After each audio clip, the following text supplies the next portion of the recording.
When a pope dies, the Roman Catholic Church begins a solemn and centuries-old process, one that balances tradition, secrecy, and global significance. From the moment of death to the election of a new pope, every step is governed by strict rituals and canonical law.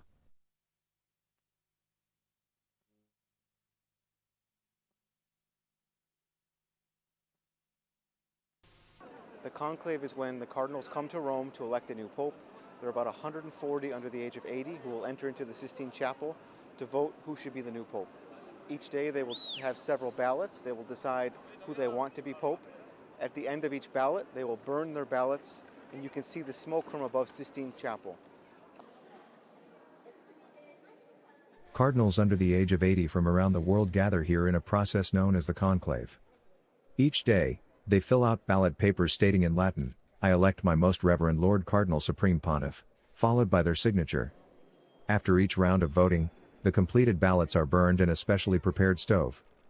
The smoke that rises from the chimney installed atop the chapel becomes a global signal, black or brown indicating no decision has been reached, and white announcing to the world that a new pope has been chosen.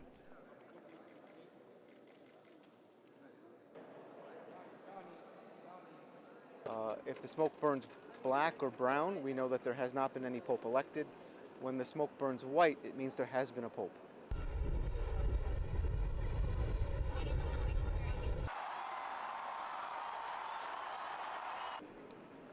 So when the Pope dies, there's a special official at the Vatican called the Camerlengo who has to confirm his death.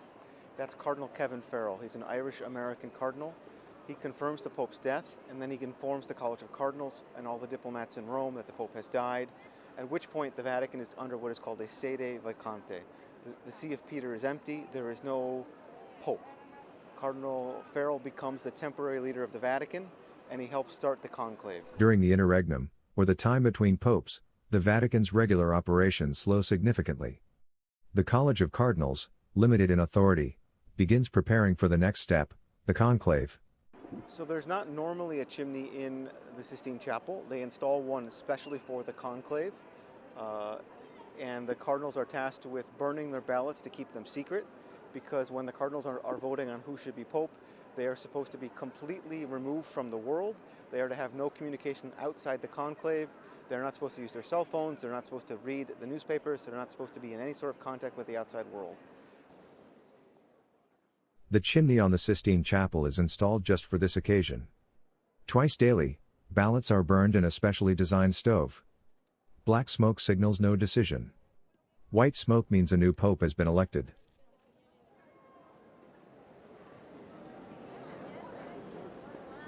From that point forward, the new pope gets prepared. He then appears on the balcony of St. Peter's Basilica behind me. The cardinals announce to the people below, "Abemus Papam," we have a pope, and that pope offers his first blessing to the world and becomes known to people around the world. Once white smoke rises, bells ring across Vatican City. Moments later, a senior cardinal appears on the central balcony of St. Peter's Basilica and utters the Latin phrase.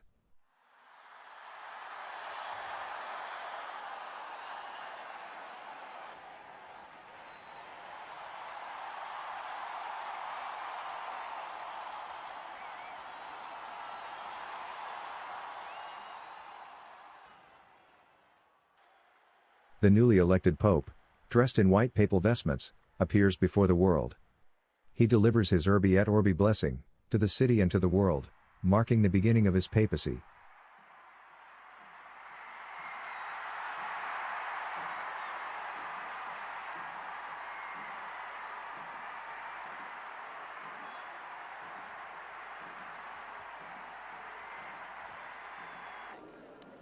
So Pope Francis was the first pope from the Americas. He was from Argentina, and he was known for choosing a more simple lifestyle, kind of not always enjoying the high pomp and circumstance of the papacy that previous popes have enjoyed.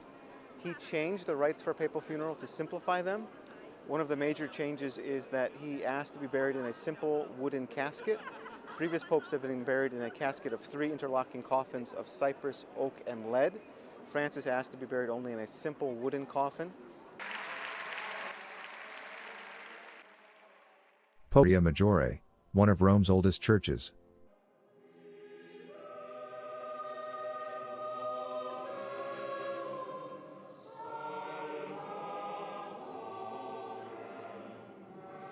He also asked not to be buried at St. Peter's Basilica alongside many other popes. He's asked to be buried in the Basilica of Santa Maria Maggiore in Rome, where he had a special devotion, and that's where his tomb will be. The mourning period lasts 9 days. During this time, the body of the Pope is displayed in St. Peter's Basilica for public veneration. The funeral typically takes place between 4 to 6 days after death, led by senior cardinals in the presence of global leaders and pilgrims. While the papal succession remains steeped in tradition, Pope Francis' passing will mark a departure in how some of these customs are observed. His legacy, rooted in humility and reform, will shape not only how the Church mourns, but how it chooses its future.